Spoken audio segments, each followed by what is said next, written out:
Hi எல்லாரும் நல்லா இருக்கீங்களா? எல்லாரும் சூப்பராக இருக்கீங்கன்னு நினைக்கிறேன். இன்றைக்கி வந்து நம்மளோட 2வது vlog தாங்க. நம்ம சேனல் ஆரம்பித்து கிட்டத்தட்ட 4 வருஷத்துக்கு மேலே ஆச்சுங்க. பாதியில் ப்ரெக்னென்சி, டெலிவரி, பாப்பாவை பார்க்குறது அப்படின்னு 2 வருஷம் அப்படியே ஓடி போயிடுச்சு. இப்போ அவங்களும் கொஞ்சம் வளர்ந்துட்டாங்க. எனக்கும் அப்பப்போ கொஞ்சம் டைம் கிடைக்குதுங்க. சரி, நம்ம சேனலில் திருப்பியும் கண்டினியூ பண்ணுவோன்னு ஸ்டார்ட் பண்ணியிருக்கேன். ஃப்ரைடே ஈவினிங் எப்பவும் போல் வீடு க்ளீன் பண்ணிவிட்டு ஹேர் வாஷ் பண்ணிவிட்டு பூஜை ரூமில் தீபமெல்லாம் போட்டு சாமி கும்பிட்டோமுங்க. இப்போ ஈவினிங் பால் கறந்துட்டு வந்தாங்க. நம்ம வீட்டில் பார்த்தீங்கன்னா 2 மாடு இருக்குங்க. ஒன்று வந்து சிந்து மாடு, இன்னொன்று வந்து கிரு மாடு. கிரு மாட்டு பசும்பாலை வந்து நம்ம வீட்டு யூஸ் பண்ணிப்போம். அதுக்கப்புறம் அந்த சிந்து மாட்டை வந்து நாங்கள் பால் சொசைட்டியில் ஊற்றிடுவோம். ஏன்னா அது வந்து டிகிரி கண்டென்ட் ஜாஸ்தியாக இருக்குங்க. ஃபேட் ஜாஸ்தியாக இருக்குது, எஸ்என்எஃப் ஜாஸ்தியாக இருக்கிற பொறுத்து தான் நமக்கு லிட்டரோட இன்கம் கிடைக்கும். ஆனால் 2 மாட்டு பாலுமே டேஸ்ட்டாக தாங்க இருக்கும். மாறி மாறி கண்ணு போடுறப்போ நாங்கள் மாற்றி மாற்றி எப்போவுமே 2 மாட்டு பாலையும் தான் யூஸ் பண்ணுவோம். ஆனால் நம்ம சிந்து மாட்டோட தயிர் பார்த்திங்கன்னா ரொம்பவே டேஸ்ட்டாக இருக்குங்க. ஏன்னா ஃபேட் கண்டென்ட் ஜாஸ்தியாக இருக்கு இல்லையா, அதனால சூப்பராக இருக்கும். எப்போவுமே அப்பா 2 பால் கேன் யூஸ் பண்ணுவாங்க. ஒரு பால் கேன் சிந்து மாட்டு பாலுக்காகவும் இன்னொன்று வந்து கிர்மாட்டு பாலுக்காகவும் வச்சுருப்பாங்க. நான் பால் ஊற்றின கையோடு அதை வாஷ் பண்ணி எப்பவும் போல் அப்பா எடுக்கிற இடத்துல வச்சுருவேன். நம்ம தோட்டத்து வேலையெல்லாம் போயிட்டுருக்கு இல்லைங்களா, தேங்காயெல்லாம் போடுறாங்க, அதெல்லாம் எடுத்து அரேஞ்ச் பண்ணிகிட்டு இருக்காங்க. அதனாலேயே அம்மா காலையில் சுண்டல் ஊற வச்சுருந்தாங்க. ஈவினிங் ஸ்நாக்ஸ்க்கு வந்து சுண்டல் செஞ்சுக்கலாம் அப்படின்னு. ஏன்னா காலையிலேருந்து தோட்டத்தில் வேலை செஞ்சுட்டு வரும்போது ஈவினிங் எல்லாருமே டயர்டோடு தான் வருவாங்க. இப்போ ஈவினிங் டைம் மாதிரி ஏதோ ஒரு ப்ரோட்டீன் கண்டென்ட் இருக்க ஃபுட்டு எடுத்துக்கிட்டு கூடவே ஒரு காஃபியோ டீயோ குடித்தோம்னா கொஞ்சம் பிரிஸ்காக இருக்குங்க. நம்ம தோட்டத்தில் வாத்து கோழியெல்லாம் அதிகமாக இருக்கிறதுனால காய்கறி செடியெல்லாம் எதுவுமே போட முடியாதுங்க. அதனால் அங்கங்கே இந்த மிளகா செடி, கருவேப்பிலை, அப்புறம் பூச்செடிகள், கத்திரிக்காய் செடி இது தாங்க வச்சுருப்போம். கருவேப்பிலையுமே ரொம்ப ஃப்ரெஷ்ஷாக இருக்கும். ஏன்னா நம்ம மற்ற விதமான கீரை செடி, காய்கறி செடியெல்லாம் வைக்கும்போது வாத்து கண்டிப்பாக அதை சாப்பிட்ருமுங்க. பிஞ்சு விடும்போதே பறித்து சாப்பிட்ரும். மாயா குட்டி கூட அந்த மைனா கொஞ்சம் ரொம்பவே அட்டாச் ஆகிடுச்சுங்க. அவள் தான் தீனி கொடுத்து தண்ணியெல்லாம் கொடுத்து பார்த்துக்கிறா. நான் கேமராவை கிட்ட வைக்கவே அம்மா நான் குருவியை காட்டுறேன்னு சொல்லி எடுத்துகிட்டு வந்து அழகாக காட்டிகிட்டு இருந்தாங்க. என்னதான் நம்ம தோட்டத்தில் விளைஞ்ச காய்கறினாலும் நாங்கள் வாஷ் பண்ணிட்டு தான் குக் பண்ணுறதுங்க. ஏன்னா காற்று, மண்ணுக்கு, டஸ்ட்டு இது எல்லாமே அதில் இருக்கும். நம்ம எப்படி சேவ் பண்ணாலும் மருந்தடிக்காமல் மேக்ஸிமம் அந்த காய்கறி வந்து நம்ம அவ்வளோவா யூஸ் பண்ண முடியாதுங்க. அதனாலேயே நாங்கள் பாதி டைம் சும்மா விட்டுருவோம். சரி, ஏதோ ஒரு கோழியோ புழுவோ சாப்பிட்டு போகுது, நம்ம ஃபேமிலி கலவாக கொஞ்சோண்டு கிடைச்சா போதும் அப்படின்னு. சின்ன வெங்காயம் தாங்க தொளிச்சிட்டு இருந்தேன். ஏன்னா சுண்டலுக்கு சின்ன வெங்காயம் போட்டால் டேஸ்ட்டாக இருக்குங்க. கருவேப்பிலை, சின்ன வெங்காயம், பச்சை மிளகாய் மட்டும்தான் போடுவோம். யூஸ்வலாக எல்லோரும் மசாலா போடுவாங்க. மசாலா போட்டால் எங்களுக்கு என்னமோ அது சாப்பிடும்போது ரொம்ப திகட்டுற மாதிரி இருக்குது. அதனால சிம்பிளாக பச்சை மிளகாய், சின்ன வெங்காயம், கருவேப்பிலை மட்டும்தான் போடுவோம். அப்பாவும் தம்பியுமே தோட்டத்துலேருந்து வந்துட்டாங்க. இன்றைக்கி வந்து பார்த்திங்கன்னா சேலரி டே. நம்ம தேங்காய் வெட்டினவங்களுக்கு எல்லாமே இன்றைக்கி சேலரி கொடுக்கணும். அதோட கணக்கு தான் போட்டுட்டு இருந்தாங்க வீட்டில் எல்லோரும்.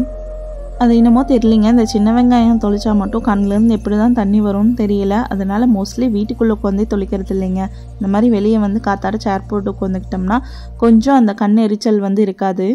சில பேர் கூலிங் கிளாஸ் எல்லாம் போட்டு தொளிப்பாங்க. அண்ட் ஏதாவது சாப்பிட்டுட்டு தொளிச்சோம்னாலும் கண் எரியாது அப்படின்லாம் சொல்லுவாங்க. பட் நான் அதெல்லாம் ட்ரை பண்ணது இல்லைங்க. என்னை பொறுத்த வரைக்கும் கொஞ்சம் வெளியே வந்து உட்காந்தா கண் எரியாது. இந்த பூனைக்குட்டிக்கு என்னாச்சுன்னே தெரியலிங்க, ரொம்பவே ஒரு மாதிரி இருந்தது. அம்மாவும் மாயாவும் தான் தட்டி எழுப்புனாங்க. பார்த்தா கொஞ்சம் டல்லாக இருந்தது. சரி, ஏதோ பால் கொடுத்தோம்னா ரெடி ஆகுமோ என்னமோன்னு மாயா குட்டி பால் கொடுக்கறதுக்காக ஓடிட்டா.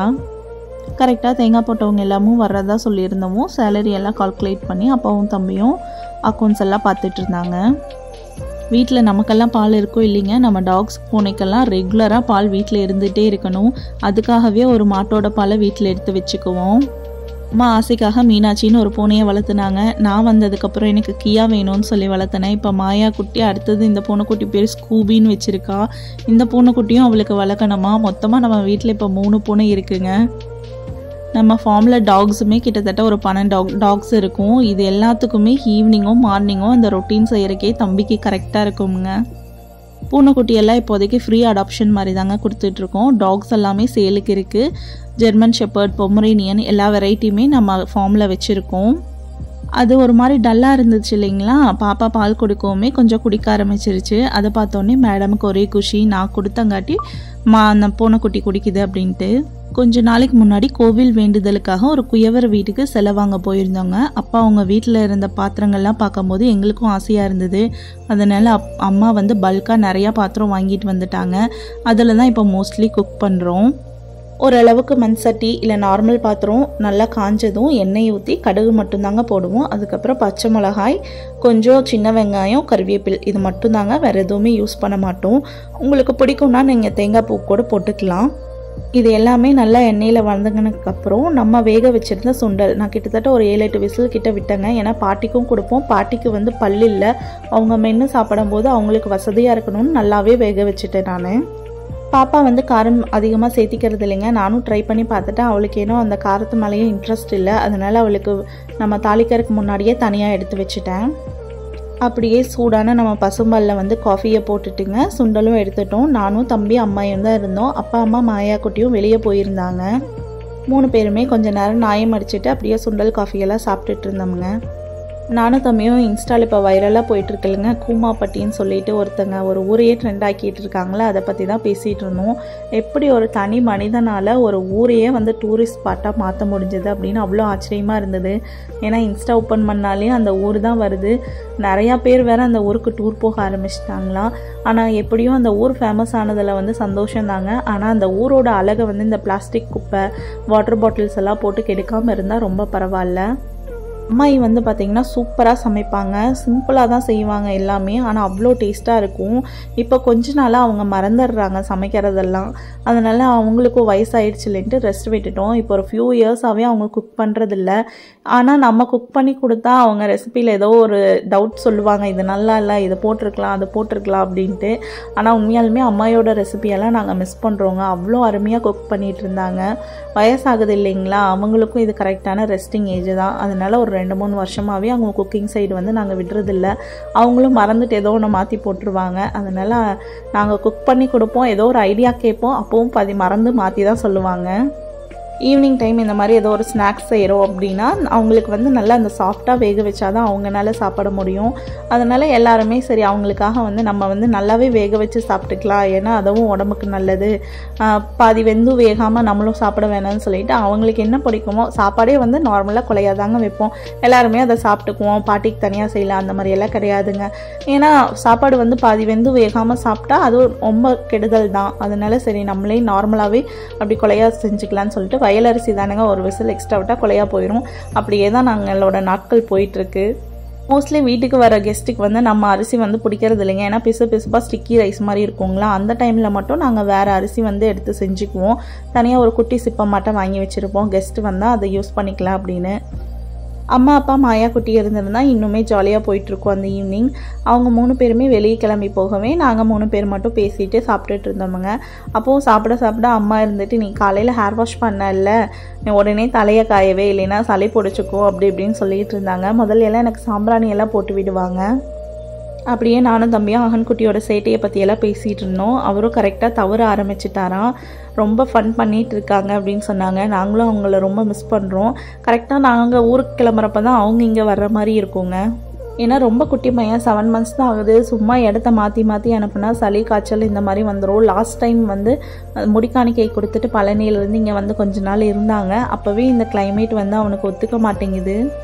மாயா குட்டிக்கு ஹீட் சுத்தமாக ஆகாதுங்க, அகன் குட்டிக்கு குளிர் சுத்தமாக ஆகாது. 2 பேரும் அப்படியே ஆப்போசிட் டைரெக்ஷனில் இருக்காங்க.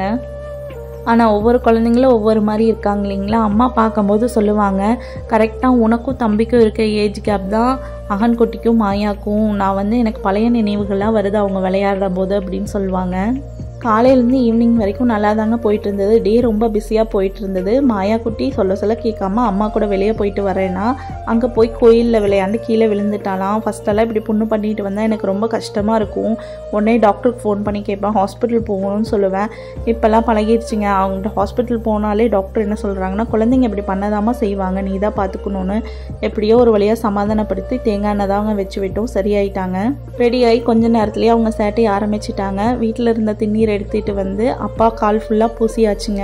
இந்த மாதிரி சேட்டை பண்ணுறவங்களுக்கு ஃபேண்ட்டு போட்டு விட்டால் கீழே விழுகும் போது முட்டி புண்ணாகாமல் இருக்கும். நைட் டின்னருக்கு கருவேப்பில் சட்னியும் தோசையும் தாங்க ரெடி பண்ணலான்னு ப்ரிப்பேர் பண்ணிகிட்டு இருந்தேன். கருவேப்பில் சட்னிக்கு சின்ன வெங்காயம், வரமிளகா, கொஞ்சம் புளி, சீரகம், கருவேப்பிலை இது மட்டும் நல்லா போட்டு வணக்கிட்டு சட்னி அரைச்சா சரிங்க. சட்னிக்கு வதக்கிட்டு அதை ஆறுற நேரத்துலேயே எல்லாத்துக்கும் தோசை சுட்டு முடிச்சிட்டேன். மோஸ்ட்லி எல்லாம் 2 தோசை தான் சாப்பிடுவோம், ஏன்னா நைட் டைம்னால டைஜஷன் ப்ராப்ளம் வரும்னு.